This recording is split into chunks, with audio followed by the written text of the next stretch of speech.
to their families, but had to leave them behind. This is truly the end of a gruesome chapter. And now everybody just waiting for the moment that we will start to see that first group of hostages emerge. Wolf.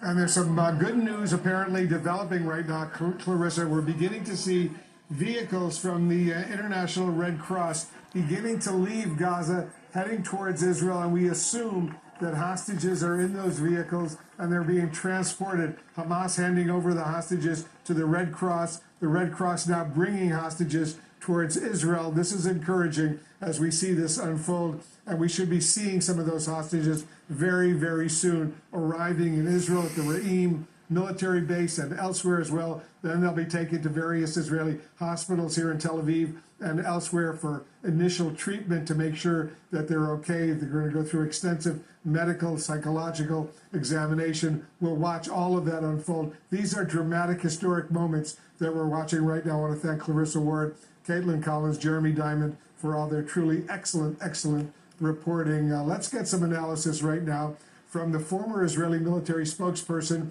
retired Israeli Lieutenant Colonel Jonathan Conricus. He's also a senior fellow right now at the Foundation for Defense of Democracies. Jonathan, thanks so much for joining us. As you know, President Trump told reporters on the way here to Israel aboard Air Force One that the war is over. Do you believe the IDF thinks, the IDF, the Israel Defense Forces, thinks President Trump is wrong? Does the IDF think the war is now over? Good morning to you, Wolf. Good to see you again on this happy day. I wouldn't want to defy any American president, and definitely not President Trump, but I would say that I see this, and I think many would share it, I see it as a ceasefire and a very important milestone, getting the hostages back. But as long as Hamas exists, as long as they have weapons, and as long as they control the Gaza Strip, then this is very little more than a ceasefire. When Hamas is dismantled of its weapons, when they no longer can threaten Israelis, when they cannot do October 7 or anything like it again, then the war will be over. Yeah, I think it's one thing to have a ceasefire, as you correctly point out, Jonathan. It's another thing to have the war completely over. And certainly the Prime Minister of Israel isn't suggesting the war is over. He's suggesting that Israel still needs to continue its efforts to make sure that Hamas no longer poses any threat to Israel. What do you see happening next?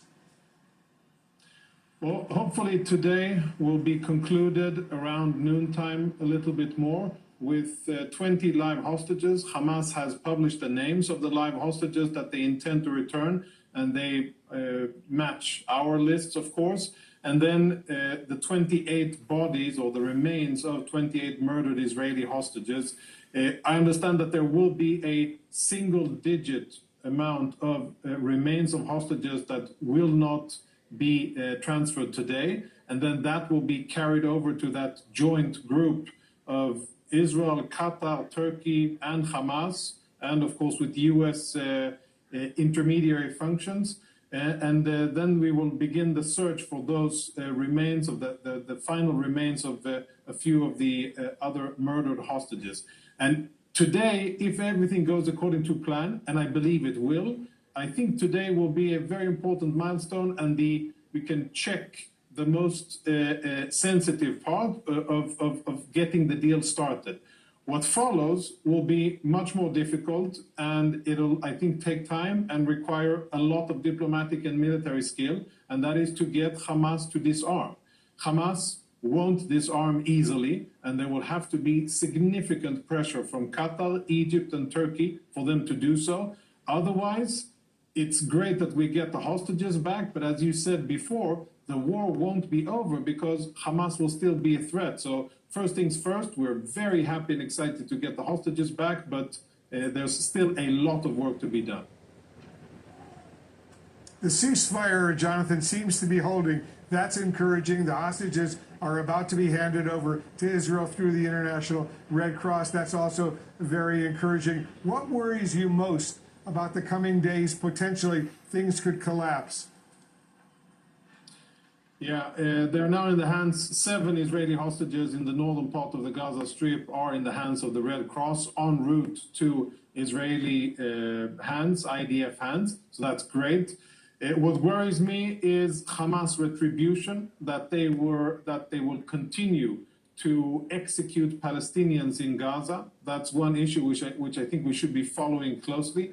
Second is, if Hamas continue to refuse to hand over weapons and disarm, that will not spell well for the future. And third, and I think less likely given the sensitive situation, if Hamas tries to attack Israeli troops and to do something that would violate the ceasefire inside the Gaza Strip, currently I don't see them benefiting from it. I think they have bigger fish to fry in the sense of not wanting to let go of their arms. And I think that is where the focus should be. And I hope that today in Sharm el-Sheikh, President Trump will lead, together with Arab countries, really in a swift transition, as seamless as possible and as peaceful as possible transition from the terror regime of Hamas to some other local and international reign over the Gaza Strip and Palestinians. The faster, the better. The longer time it gets to transition will mean more retribution by Hamas, more difficulties,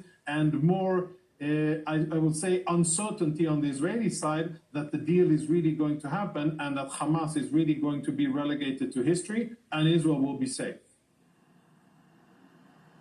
Yeah, and the President Trump has been working with several European allies as well as Arab countries and Muslim countries to create a new peacekeeping force in effect in Gaza to help make sure all this works out. Jonathan Kodrikas, retired Israeli lieutenant colonel, former spokesperson for the IDF, the Israel Defense Forces, thanks so much for joining us. Once again, we're standing by momentarily. We should start seeing hostages being released, arriving in Israel. Their family members are anxiously awaiting their return. This is an extremely emotional moment. We'll watch it all unfold with our special live coverage right here on CNN. Stay with us.